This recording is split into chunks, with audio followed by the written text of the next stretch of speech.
Hello everyone, welcome back to my channel today. I am telling you, you think the worst pain is being betrayed. It's not. The real agony is kissing lips that just touched another man, holding a body that no longer belongs to you, and not even knowing it.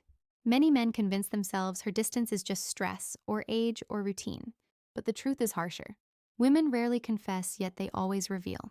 And if you miss the signals, you become the quiet accomplice of your own humiliation. That's why today I'm about to reveal 8 signs that give away a woman who just slept with someone else. Signs most men ignore until it's too late. And the last one, it's the nail in the coffin. The one she can't hide no matter how hard she tries. Before I walk you through these 8 signs, take a second to subscribe and hit like. And let me know in the comments what city you're watching from. I want to see how far this message is reaching because betrayal speaks the same language no matter where you live. And now let's get back to the story. The first sign I'm about to show you is subtle, silent, and it's the one that quietly destroys more men than they realize. Number 1, the cold silence of her body. There's a kind of silence that doesn't come from words. It comes from the body. And when you've been with a woman long enough, you know that silence. You know when her touch has weight, when her kiss has warmth, when her body is reaching for you without you asking. And you also know when that current goes dead. This is one of the hardest signs to face because it doesn't scream at you. It whispers. You lean in to kiss her and she turns her face slightly. You touch her shoulder in bed and she stiffens instead of melting. She says she's tired, but her body isn't heavy with exhaustion. It's heavy with indifference. That difference matters because tiredness recovers with sleep. Indifference doesn't. Here's the truth. Most men don't want to admit. When a woman has been fulfilled by someone else, she doesn't come back to you hungry. She comes back satisfied. And satisfaction leaves no space for you. Imagine trying to light a fire that's already burned itself out. No matter how many matches you strike, the wood stays cold. That's what it feels like when her body has already given itself elsewhere. The mistake men make here is denial. You tell yourself it's just stress or it's age or this is just what happens in long relationships. No, attraction doesn't die of old age. It dies when it moves to another source. If she used to pull you close after work but now rolls away, that's not routine. It's a signal. So what do you do with this knowledge? You don't beg. You don't push harder.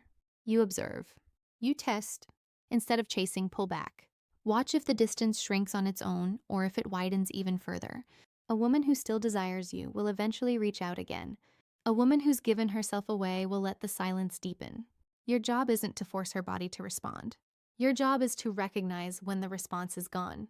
The shift is painful, yes, but it's also liberating because once you stop lying to yourself, you stop wasting energy on a flame that someone else already put out. And here's the problem. If the body doesn't speak to you anymore, don't think the truth will hide. Because if her skin has gone silent, her habits will start screaming. If you don't see it in her touch, you'll smell it in her rituals. Number 2, the cleansing ritual. When a woman has been intimate with another man, she doesn't walk through your door carrying the scent of betrayal. She walks in smelling fresh. Too fresh. A new perfume that wasn't there before. A shower that lasted longer than usual. Clothes changed for no reason.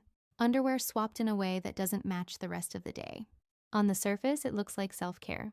In reality, it's a cover-up. This is what I call the erasing ritual. She's not just cleaning her body. She's trying to clean her conscience. And most men miss it because they want to.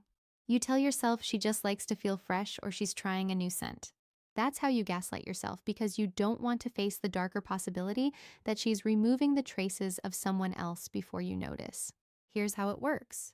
A woman knows her body tells stories. Skin holds on to smells. Hair carries traces.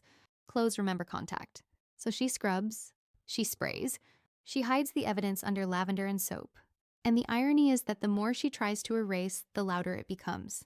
That sudden obsession with hygiene isn't a random act. It's a pattern. Let me be clear, this doesn't mean every shower equals betrayal. That's not the point. The point is change. If she never cared much about rushing to the bathroom after work, but suddenly does. If she's suddenly guarding her laundry like it's classified, you pay attention. Psychology isn't about absolutes. It's about shifts. It's about noticing what no longer fits the rhythm of who she was with you.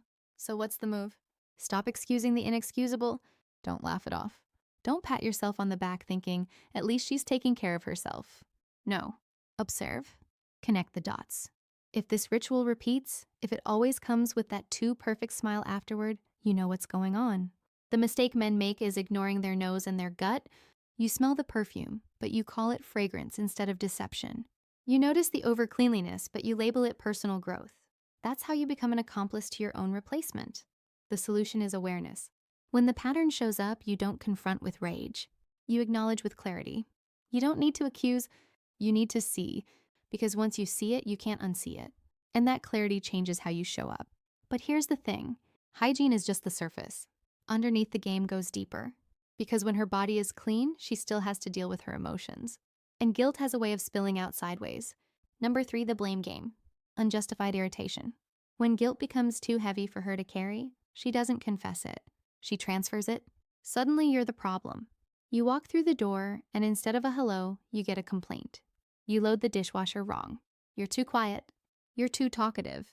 Whatever you do, it's not enough. That irritation isn't random. It's strategy. Here's the psychology behind it. If she paints you as the villain, she doesn't have to feel like the betrayer. She rewrites the script in her head. In her version, she didn't step outside the relationship because she wanted to. She did it because you were inattentive or controlling or boring. This is projection at its sharpest. She can't handle the conflict inside herself, so she pushes it onto you. The trap most men fall into is defending themselves. You try to explain. You argue thinking logic will fix it, but you can't out-logic guilt. The more you defend, the more ammunition she gets to keep painting you as the bad guy. And before you know it, you're walking on eggshells in your own home. Here's the shift. Stop playing defense. You don't need to win the argument. You need to win your dignity. Next time she snaps at you over something ridiculous, don't rise to the bait. Don't beg. Don't debate. Look her in the eye and say calmly, you don't need to fight to justify what you've already decided. Then step back, not out of weakness, but out of strength. You're showing that you see the tactic and you won't dance to it. That one move flips the dynamic. Because when you don't play the role she wrote for you, her script collapses. Now, the weight of her guilt sits where it belongs, with her, and you just claimed back your emotional ground. Men often ask me, but isn't staying silent weak? No. Weakness is letting someone bait you into chaos. Strength is control. You're not ignoring the issue. You're refusing to be manipulated by it. That's what separates a man being drained from a man standing tall. But remember this, projection is powerful, but it isn't the final mask. There's another battlefield where the truth shows up without her even speaking, a place no excuse can cover, and it's in her body itself. Number 4, the body doesn't lie. A woman can rehearse her excuses. She can mask her moods. She can polish her story until it sounds convincing. But there's one place she can't control, her body. And this is where most men betray themselves. Not because they can't see, but because they refuse to look. You know her rhythms, her warmth, her reactions. That's why when something changes, you feel it, even if you don't want to admit it. Maybe she feels unusually tense or unusually relaxed. Maybe her responsiveness has shifted, either exaggerated or strangely absent. Sometimes it's subtle. Sometimes it's glaring, but it's never random. Here's the cruel part. You don't need to be a doctor to notice. You need to be honest. Men often explain it away. Maybe it's hormones. Maybe she's stressed. And yes, those things can happen. But when the shift is sudden, when it doesn't fit the usual pattern, you owe it to yourself to pay attention. Because ignoring what your senses already picked up is the fastest way to humiliate yourself. The mistake is thinking that by pretending everything's fine, you're saving the relationship. You're not. You're just postponing the collapse. A body that has been with another man carries an imprint. Not always visible, but always felt. And when you sense it, but you force yourself to stay quiet, you're lying to yourself more than she's lying to you. So what do? First, stop running from your intuition. If something feels off, don't shove it down. Let yourself register it. Second, stop overcompensating. Men often respond by trying harder. More affection, more patience, more effort in bed, as if more giving will fix what's already been taken. It won't. You don't win desire back by throwing effort at it. You win by recognizing when it's gone. Here's a practical step. Instead of chasing her body, step into clarity. If intimacy feels wrong, scale back and observe. Don't accuse. Don't interrogate. Just notice how consistent the change is. That awareness is your shield. It prevents you from investing more into someone who's already detached. And the deeper truth, if you ignore your senses, you're not being strong. You're being scared. Strength isn't denial. Strength is facing what you already know, even when it burns.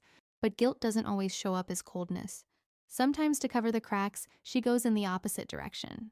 She turns warm, affectionate, even tender in a way that feels almost too good to be true. And that's exactly what it is. Number 5, excessive affection. The theater of guilt. Not every betrayal looks cold. Sometimes it walks through the door wrapped in kisses, hugs, and a sudden wave of sweetness.